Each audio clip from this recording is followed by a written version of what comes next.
Bien, après ces péripéties, on va vous parler tout simplement de ce que je ressens. Je suis honoré et heureux de présenter le 3e Café de l'Europe à Roya-Chalais. Je tiens à saluer M. Philippe Verrien, représentant du ministère de l'Agriculture et de la Communication, messieurs les maires, mesdames et messieurs les élus, représentants des villes thermales, M. Christian Korn, président de l'EHPA, et je veux aussi en aparté remercier mon ami Louis Giscard d'Estaing, maire de la commune de Chalais, et qui est aussi dans son théâtre, puisque ce théâtre a été fait par la commune de Roya et par la commune de Chalais. Surtout, ne l'oublions pas, autrement, après on dira, mais comment ça se fait, ils ont trouvé autant de sous. Et surtout avec le concours de M. Bartouche. Je remercie également les partenaires de cette rencontre, M. Michel Renaud, Gérard Gaillard, Marc Rouler, qui fut en son temps aussi conseiller municipal de Roya, représentant l'association Il faut aller voir, et les rendez-vous du club de voyage, car grâce à ce partenariat, nous avons ici des canétistes qui vont nous croquer tout au long de l'après-midi. Le Casino de Roya et son directeur, M. Christophe Sine, le lycée hôtelier de Chevalière et sa proviseure, Mme Pellissier. Je remercie, et ça je lui dois bien, Paulette Avril, trésorière de l'EHPA, qui fait également partie de mon équipe à la mairie de Roya, où elle est mon adjointe au tourisme et au comité de jumelage. Virginie Delas et Elsa Schneider, respectivement directrices et guides de l'Office du tourisme, qui ont œuvré à la mise en place de cette manifestation. L'Association européenne des villes thermales historiques regroupe 25 villes thermales situées dans 10 pays européens. Chacune de ces villes possède un très beau patrimoine architectural, mais surtout des eaux minérales thermales dont la propriété curative sont connues et reconnues. Thermalisme égale santé. Les spécificités du thermalisme procurent les meilleures conditions de qualité et de bien-être. L'environnement doit concourir à la réussite de ces soins thermaux, et c'est pour cela que les villes thermales sont des lieux privilégiés grâce aux ressources naturelles de leur zone. Le thermalisme est en pleine mutation. Il repose sur la conception d'une Europe sans frontières en ce qui concerne les lieux des soins. Les curistes peuvent choisir le pays selon les soins proposés et en fonction du lieu qui peut leur offrir. Ce thermalisme va devoir faire face à de nouvelles directives européennes du tourisme et de la santé. C'est d'ailleurs pour cela que nous avons visé le classement en première catégorie pour notre office de tourisme de Roya-Chevalière. Et côté santé, notre établissement thermal a récemment obtenu la reconnaissance Aquacert 2 et nous serons en fin 2014 Aquacert 3. Le changement de comportement des curistes et des touristes à la recherche de visites insolites ou participatives nous incite à nous tourner vers une autre ouverture et à regrouper en réseau le HTD. Répond tout à fait à cette dynamique. Des relations se sont mises en place entre les membres du réseau, et ce, malgré les distances et la barrière de la langue. Les distances, eh bien, elles sont abolies par le développement d'informations modernes, les sites web, pages Facebook, etc., par la mise en valeur interactive du patrimoine, itinérance, et aujourd'hui, par le Café de l'Europe, ce qui va nous faire voyager entre le réel et l'imaginaire au travers de récits de voyage sous différentes formes. En ce qui concerne l'expression orale, cela est moins évident. Thermalisme et culturel, Roya a toujours été marqué par une vie culturelle riche et florissante. Et l'on peut dire que ce Café de l'Europe s'inscrit dans la continuité de la tradition culturelle de la ville. Ce théâtre du Casino, dont nous avons inauguré la réhabilitation l'année dernière, était partie intégrante, dès la fin du XIXe siècle, d'un ensemble proposant des manifestations culturelles régulières. Ainsi, notre commune était le lieu où se déroulaient l'été dansant, bal d'enfants, fêtes de fleurs, grand bal de gala, orchestre symphonique, séances de cinéma, et pour sourire, guignol lyonnais. Dans ce théâtre, les représentations étaient quotidiennes. Charles Trenet, Gilbert Bécaud, Georges Brassens, s'y sont produits le même mois en 1955, hier.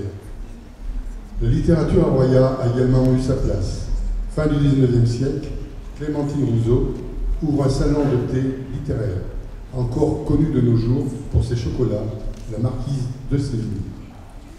Un peu plus tard, le siècle suivant, c'est la poétesse Amélie Murat qui tient la librairie à la Plume d'Or, à De Palissy, boulevard Vaquer. Cette librairie a été créée par Auguste Rousseau avec la volonté de promouvoir la littérature auvergnate. Si Napoléon et Eugénie revenaient aujourd'hui en cure à Roya, ils retrouveraient bien notre commune avec son établissement thermal et sa tradition culturelle. Ils verraient aussi combien notre cité a évolué avec ses nouveaux moyens de communication et ses nouvelles technologies. Et bien sûr, ces termes dont l'accueil s'est largement démocratisé. Je vous souhaite, à vous tous, une très bonne réunion et surtout un très bon séjour dans notre station thermale Roya-Chamalières. Merci à vous.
Merci, chère Hortense, de me permettre de m'exprimer ainsi avec cette introduction qui est particulièrement valorisante. Donc je suis heureux, après mon ami et collègue Marcel Alédo, de vous souhaiter effectivement la bienvenue à toutes et à tous dans ce beau théâtre rénové que nous avons donc, comme le disait le maire de Roya à l'instant, que nous avons rénové pour permettre qu'effectivement de telles manifestations puissent avoir lieu dans notre station thermale de Roya-Chamalières, et je suis à mon tour particulièrement heureux de pouvoir y accueillir les personnalités qui sont ici réunies pour ces cafés de l'Europe et cette troisième édition.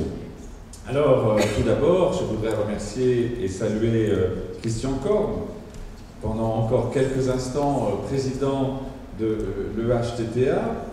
Merci Christian d'avoir effectivement choisi et porté ce projet, et je suis très heureux de te saluer à plusieurs titres, président de Terre d'Auvergne et également adjoint au maire de Vichy, donc une ville évidemment très importante pour notre région en matière de thermalisme. J'aurai une bonne nouvelle à annoncer à quelques-uns de nos collègues dans un instant. Mais je voudrais aussi bien sûr saluer le professeur Jean Ponsonaille, qui est conseiller général de Roya et qui est très investi dans cette question du thermalisme, à la fois sur le plan médical et évidemment en tant qu'élu représentant du canton de Roya au Conseil général du Puy-de-Dôme. Et donc la présence du professeur Ponsonaille est une double symbolique, à la fois sur le plan bien sûr scientifique et médical, parce que nous insistons toujours sur cet aspect de notre activité thermale, et en même temps bien sûr d'associer tous les élus partenaires d'une telle manifestation. Qu'il me soit aussi permis de saluer bien sûr la présence des maires et collègues, et en particulier venus d'autres pays d'Europe, et M. Giuseppe Bellandi, le maire de Montecatini Terme en Italie, le maire du Mont d'Or, cher Jean-François, président de la route des villes d'eau du Massif central. Donc là aussi, un beau signe avec ta présence, ainsi que celle de Claude Giraud que je voyais tout à l'heure, le maire de Montron-les-Bains, et Éric Bru, le maire d'Abourgoul, qui était avec nous il y a quelques instants, mais aussi l'adjointe Danielle Fort-Imbert, l'adjointe aux affaires scolaires, à la jeunesse et au sport à la mairie de Châtel-Guyon, qui est également présente pour représenter le maire de cette ville importante de l'activité thermale du Puy-de-Dôme. Je voudrais saluer évidemment les élus de Royat et de Chamalières, l'adjoint à la culture de la ville d'Anguin-les-Bains, l'adjointe au tourisme de la ville d'Évian et tous les conseillers municipaux élus à des titres divers dans nos belles villes thermales, ainsi que la présidente Françoise Atex, la présidente de notre office de tourisme de Royat-Chamalières, mais aussi la présence d'une délégation importante avec Jean-Pierre Frachon de l'association Il faut aller voir les rendez-vous du carnet de voyage et avec Marc Couder à ses côtés qui a été longtemps élu de cette belle commune de Royan. Mesdames et messieurs, je voudrais, avant de commencer, tout simplement, avant de vous remercier de votre présence, je voudrais vous dire qu'effectivement, je suis très heureux que cette 3e édition des Cafés de l'Europe fasse escale dans notre station thermale. Alors Marcel Alédo l'a rappelé, nous sommes dans une situation assez inouïe, puisque en fait, ici, vous êtes sur le territoire de la ville de Chamalières, dans les murs du casino de Royat, qui appartiennent à la ville de Royat.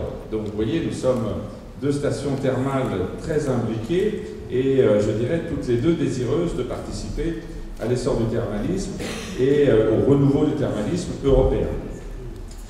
Je voudrais donc de ce point de vue-là annoncer une nouvelle intéressante pour nos collègues français maires de communes thermales. Il y a une menace qui pèse sur l'affectation des produits des casinos situés sur nos communes, qui est ce qu'on appelle l'amendement Urvoas. Cet amendement a été ce matin rejeté par la Commission des finances de l'Assemblée nationale.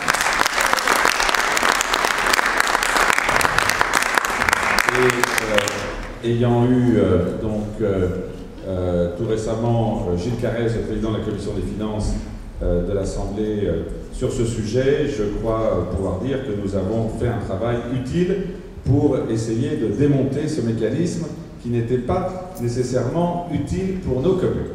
Alors je voudrais dire un mot sur les enjeux européens, puisque je reviens, en ce qui me concerne, je reviens d'Allemagne, de Bavière, où j'étais vendredi dernier dans notre commune jumelle de Geretsried pour les 30 ans de notre jumelage. Donc c'est une illustration concrète parmi d'autres de ce que la construction européenne permet à nos communes en Europe de se trouver réunies sur plusieurs sujets. Alors cette adhésion que nous avons faite en 2011 à l'Association européenne des villes thermales historiques, le HTPA, que préside Christian Korn, s'inscrit dans la même logique de promotion des idéaux européens, vecteur de rencontres, de découvertes et d'échanges. Mais elle est aussi et surtout la démonstration de notre volonté de mettre en valeur et de sauvegarder notre patrimoine thermal, ainsi que toutes les traditions qui en découlent.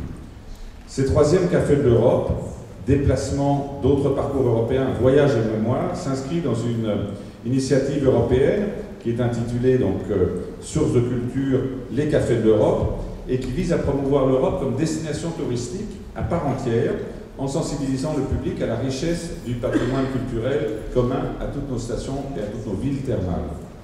En partenariat avec le HTTA et la Route des villes d'eau du Massif central, nous avons réuni les 24 villes thermales européennes, ainsi que les professionnels du tourisme et de la culture et du patrimoine, afin de mieux appréhender et comprendre les défis auxquels nous avons à répondre dans la perspective du développement d'un tourisme durable et transfrontalier. En organisant cet événement en partenariat avec la ville de Royat et notre office de tourisme et syndicat d'initiative Royat-Chamalières, nous prenons donc part à la célébration, mais aussi à l'effort continu de construction d'une culture commune aux villes thermales européennes, en favorisant notamment le dialogue interculturel. Sur la thématique de la conférence débat du jour, déplacement d'autres parcours européens, voyage et mémoire, Christian Korn, président de l'Association européenne des villes thermales historiques, sera sans doute plus prolixe.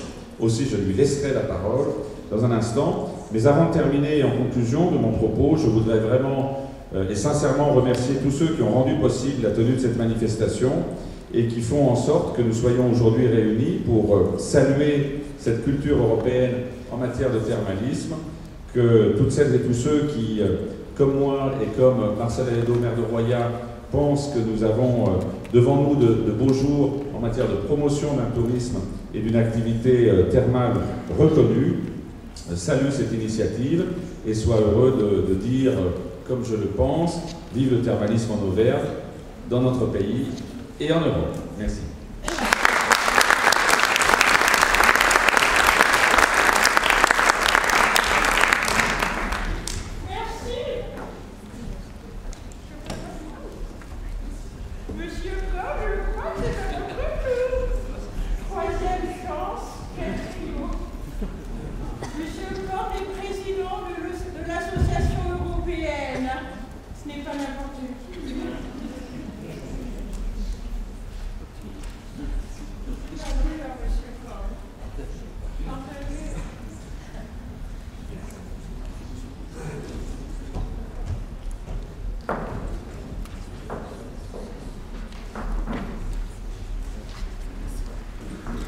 Mon ami Giuseppe Belandi, je t'envie la chance que tu vas avoir à partir de demain d'être le président d'une telle association que HTTA.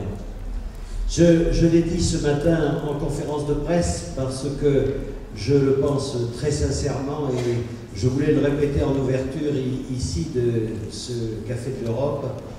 J'ai eu le privilège pendant 4 ans d'être entouré d'une équipe laborieuse, compétente et enthousiaste qui a permis à cette association de réaliser en 4 ans des objectifs que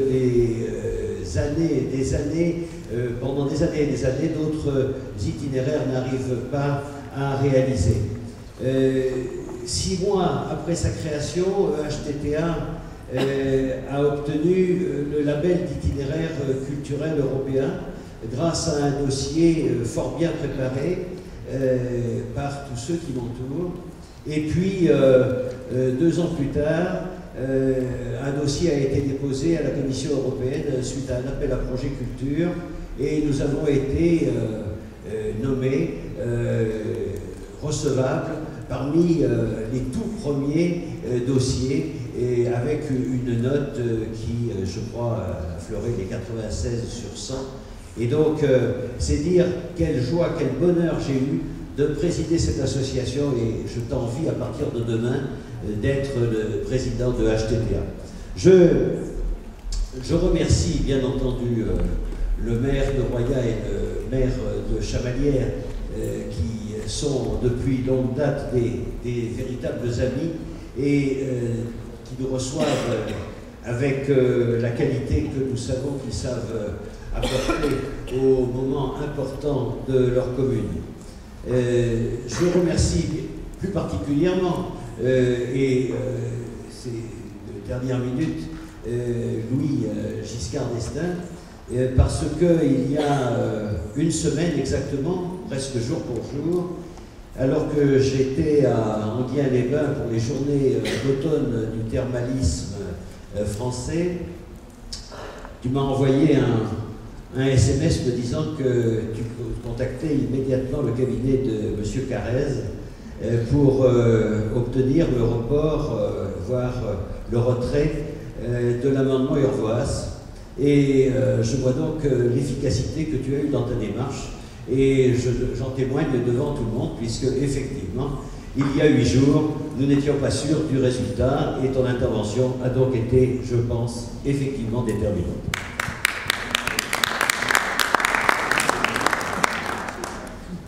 Merci donc aux villes de Roya et Chamalières, bien sûr représentées par leur maire, mais aussi à toutes leurs équipes, leurs adjoints, leurs conseillers, et puis tous les membres de l'Office du tourisme et toutes les associations qui ont concouru à finalement la réalisation de cette journée importante pour la vie de notre association, importante pour le thermalisme européen, importante pour le thermalisme auvergnat au travers de la route des villes d'eau du Massif central, importante pour le thermalisme des villes de Roya et Chamalières. Merci d'avoir donc répondu avec la route des villes d'eau, ainsi qu'avec 8 autres villes au dernier appel d'offres du programme culture de la Commission européenne. Il s'agissait là d'une opportunité qu'il fallait absolument saisir avant la mise en œuvre du nouveau programme 2014-2020, programme nommé Europe créative, et cette opportunité a été prise en main résolument en tant que chef de file par notre réseau de villes du Massif central, dont le président, mon ami Jean-François Dubourg, maire du Mont-d'Or, est actuellement présent avec nous. Cette décision n'est certainement pas un hasard. En effet, il s'agit de villes qui avaient depuis 15 ans tenté une aventure innovatrice, je dirais même une aventure unique à ce moment-là, où le thermalisme rejoint très volontairement le tourisme et où le tourisme prend appui sur le patrimoine thermal. Un patrimoine mis en avant non seulement pour le valoriser, mais encore pour lui donner d'autres clés de lecture que celles de son aspect purement médical. Ces villes ont su, pendant toutes ces années, investir dans des idées nouvelles et dans des parcours inédits. Pour reprendre une phrase célèbre qui caractérise parfaitement l'aspect prémonitoire de cette démarche, le meilleur moyen de prédire l'avenir, c'est de l'inventer. Nous proposons ainsi aux visiteurs de visiter des patrimoines bâtis qui remontent à la grande période de l'investissement thermal, mais de prendre conscience aussi des patrimoines plus immatériels, en particulier de ceux qui racontent l'histoire des célébrités, des artistes, des chefs d'État qui ont fait la renommée de nos stations. Certains d'entre nous ont été décisionnaires, d'autres y ont investi en termes de capital, d'autres enfin en termes de création, constituant par leur présence simultanée un exemple de dialogue européen sous forme de Café de l'Europe, pour reprendre le terme mis en avant par la ville de Spa en Belgique.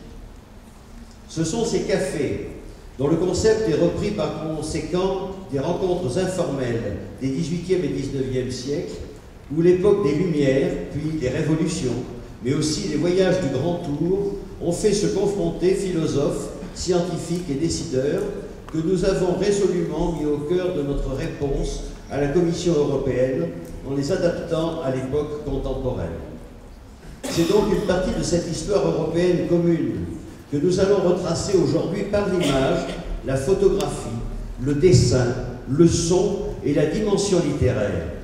Une histoire qui se raconte par épisode, de Café de l'Europe en Café de l'Europe, avec 7 autres villes thermales qui partagent des idées, des concepts et une même vision européenne et préparent de manière complémentaire leur traduction concrète sous forme d'action. Ensemble, elles bâtissent donc un projet cohérent qui s'inscrit dans le cadre des priorités de l'Union européenne et du Conseil de l'Europe, qui nous a accordé il y a 3 ans la mention prestigieuse d'itinéraire culturel. Nous avons commencé à Enghien-les-Bains en juin dernier, à réunir des intervenants qui nous ont aidés à cerner une notion complexe qui influence profondément, de manière générale et de manière spécifique, nos modes de connaissance grâce à l'arrivée du virtuel, la numérisation. La numérisation du patrimoine rend en effet visible des patrimoines disparus, ou nous permet, comme ici même à Roya, grâce au projet Itinérance, d'enrichir la découverte des touristes et des curistes que nous recevons et qui peuvent télécharger sur leur téléphone portable des images et des informations complémentaires en suivant un parcours interactif. La ville d'Ourense, pour sa part, a réuni des archéologues qui ont retracé pour nous les origines et surtout les aspects sacrés et légendaires de nos villes. Cette spiritualité, qui a pris différentes formes au cours de l'histoire, témoigne de notre appartenance au premier grand exemple d'unité européenne, celle de l'Empire romain. Mais elle continue par l'accueil des pèlerins du Moyen-Âge, comme des pèlerins modernes et des marcheurs d'aujourd'hui, tout en adoptant des approches qui marient la médecine douce avec le tourisme lent. Aujourd'hui, pour ce Café de l'Europe de Roya-Chamalières, nous entrons de nouveau dans l'imaginaire historique et géographique. Autrement dit, nous allons nous déplacer sans bouger, mais en recevant les clés de lecture des créateurs. Les déplacements, pour reprendre le titre de cette rencontre, n'existent en effet, à mon sens, réellement, que si cette rencontre avec les créateurs enrichit notre vision de l'autre et garantit notre destin commun d'Européens. Nous rechercherons aujourd'hui des récits du passé pour comprendre notre présent. Et en ce sens, nous avons toujours besoin des archives, des estampes, des écrits qui constituent notre mémoire. Les premiers explorateurs, les premiers voyageurs diplomates étaient à la fois des écrivains, des scientifiques, ethnologues, géographes, anthropologues. Ils avaient le désir de saisir le monde concret et la volonté de construire un texte narratif ou descriptif en fournissant des indications temporelles, en articulant les épisodes, en remplaçant par une syntaxe leur simple juxtaposition. Itinéraires et voyages, observations et cosmographie, à elle seule, la diversité des titres laisse entrevoir la variété des approches. C'est un écrit diversant dans un de ses ouvrages qui reprend sous forme de collection les récits de voyage du XVe ou du XVIe siècle. À quoi Mark Wiltz, le modérateur de la seconde table ronde, que je remercie de nous avoir fait le plaisir d'être parmi nous, ajoute l'importance de la dimension symbolique.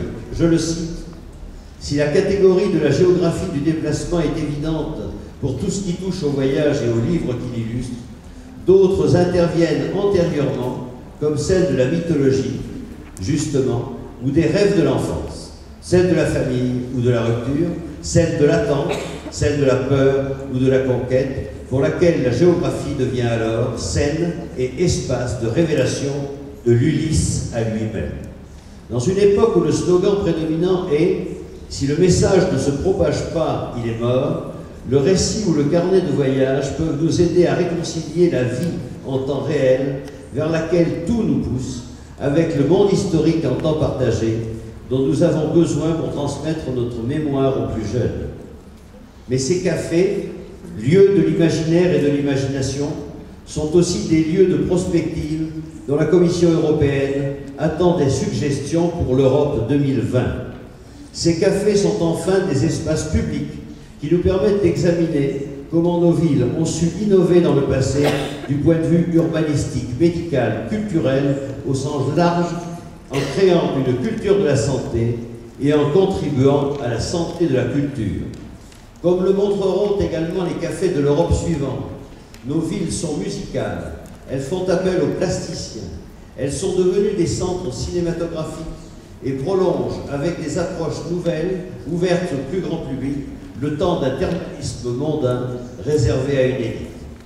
J'ai eu l'occasion de le dire en ouverture du Café de l'Europe d'Enghien-les-Bains, mais je souhaite y insister de nouveau. Nos publics, habitants et visiteurs, curistes et touristes, sont l'élite démocratique pour laquelle nous travaillons aujourd'hui ensemble, aux côtés des institutions européennes que je remercie de nous avoir soutenus.